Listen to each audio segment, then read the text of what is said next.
Oke, halo selamat pagi, siang, sore, dan malam. Nah, untuk tema kali ini adalah tentang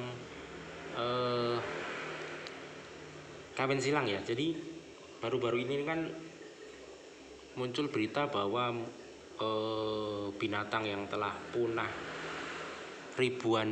puluhan ribu tahun yang lalu seperti direwolf, itu binatang yang ada di film Game of Thrones kalau tidak salah ya, yang serigala yang warna putih yang besar, yang itu menjadi simbol untuk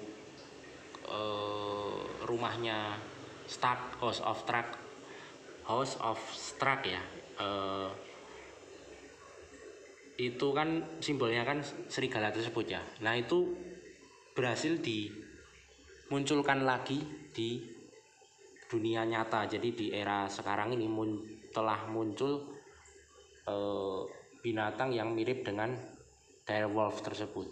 Jadi menurut sumber yang saya baca itu memerlukan waktu kira-kira 4 tahun ya. Jadi dari 2021 para peneliti itu mengumpulkan DNA dari serigala modern yang mempunyai genetik mirip dengan si serigala purba tersebut, si direwolf tersebut.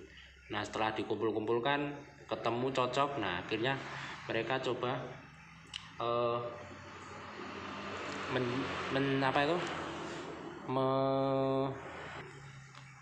menciptakan hal tersebut. Jadi mungkin dari indukannya itu mungkin serigala modern, nah dimasukkan ya intinya semacam DNA, semacam kromosom dan sebagainya. Pokoknya seperti itu ya. Karena saya orang awam jadi kurang terlalu paham. Nah, akhirnya muncullah DNA serigala yang menyerupai direwolf.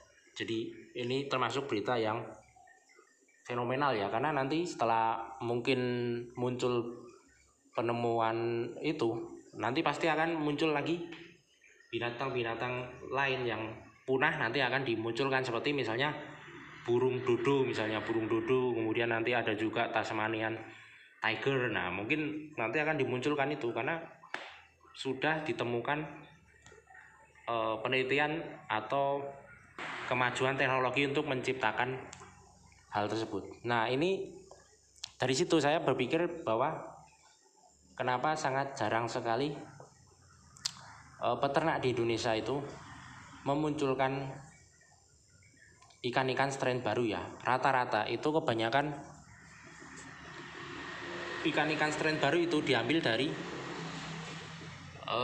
negara lain, katakanlah Thailand atau misalnya Taiwan juga bisa, seperti ikan glowfish kalau tidak salah dari Taiwan ya, atau Thailand misalnya muncul ikan cupang-cupang yang fenomenal seperti ikan cupang fancy dan sebagainya, itu kan berasal dari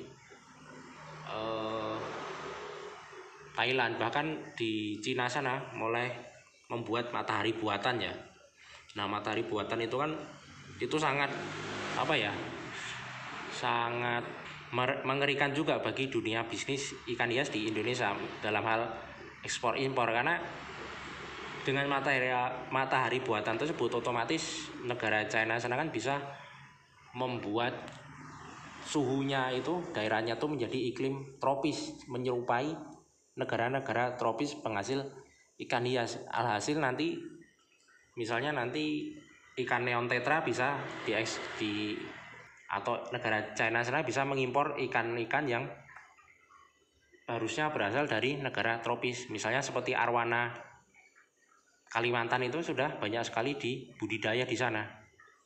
Jadi teknologi mulai ngeri sekali. Nah, sayangnya di Indonesia itu masih tertinggal sekali dalam hal seperti itu, berinovasi tersebut.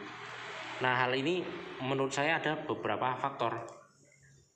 Yang pertama itu adalah kurangnya dana atau support ya dari pemerintah.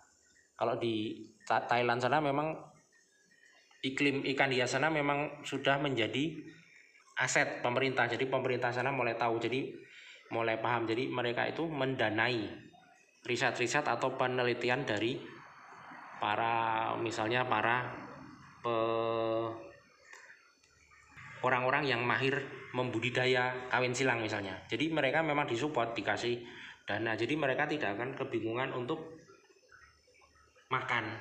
Bahkan untuk menghidupi keluarganya pun mereka santai-santai saja. Jadi tinggal fokus di penelitian tersebut, tidak perlu mikir anaknya makan apa atau istrinya butuh kosmetik apa dan sebagainya. Nah, alhasil ikan hias di sana akhirnya berkembang pesat, kan muncul variasi baru, misalnya bonsai, misalnya bangkok, misalnya nanti muncul lagi jenis-jenis yang ikan-ikan yang slayer, yang biasanya kan yang balon, yang bentuk balon itu kan hasil dari penelitian ya, atau hasil dari selective breeding, kemudian nanti memunculkan produk-produk yang seperti itu. Nah, sementara di Indonesia ini memang sangat jarang atau sangat minim support ya. Otomatis ya kita tertinggal jauh banget dari negara lain ya. Dari negara lain kan mereka kan dapat support. Nah, kalau kita kan harus manual, harus mandiri. Nah, otomatis kadang gelagapan juga.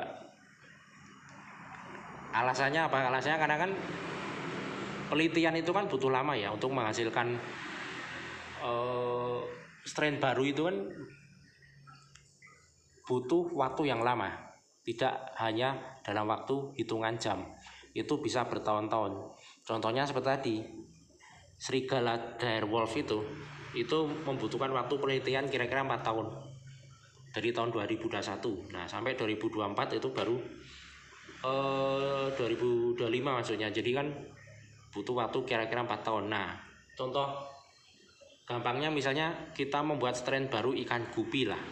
Ikan gupi itu paling mentok, paling cepat itu biasanya 2 tahun. 2 tahun untuk menghasilkan strain baru. Itu aja minimalnya ya.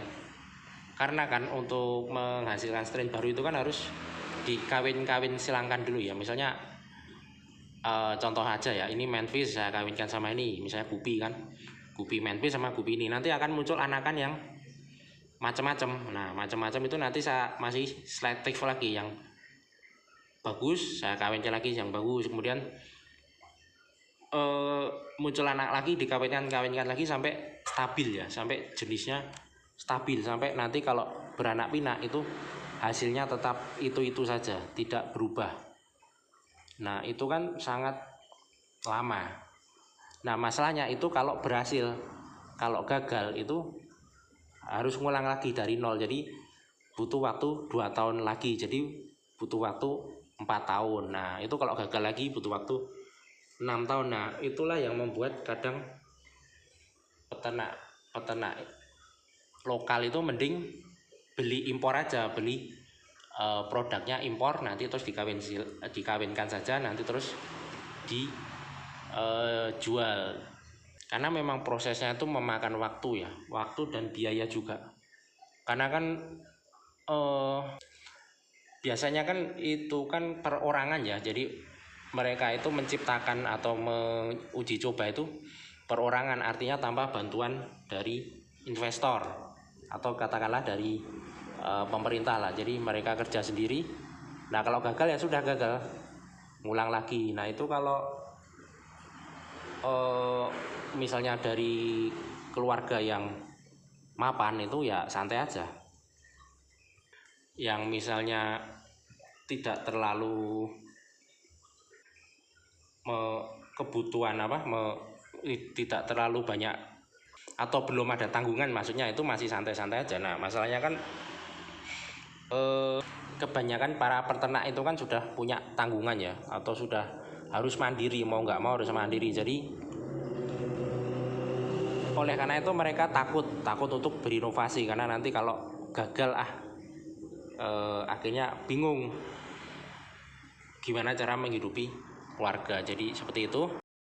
Kedua itu menurut saya kenapa kurang berkembang itu karena faktor juga konsumen dari lokal sendiri itu yang kurang menghargai produk-produk dalam negeri.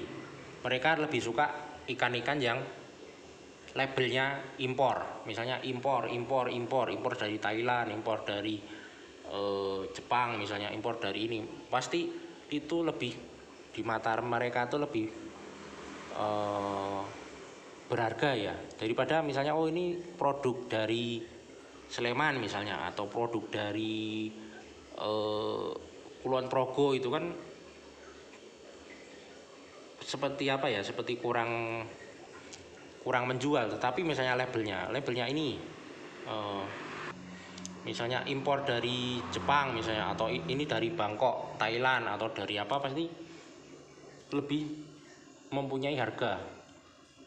Bisa dicek saja, misalnya koi impor itu kan yang labelnya impor pasti lebih mahal daripada ikan koi yang produk lokal, padahal mungkin dari bentuknya, dari ini mungkin mirip ya, atau hampir sama. Namun itu tidak selalu ya, ada juga yang produk lokal yang memang mempunyai atau dihargai juga. Contohnya misalnya ikan limbata misalnya limbata lawu, atau apalagi ya, pokoknya macam-macam ya. Nah itu kan juga dihargai, namun kan itu kan cuma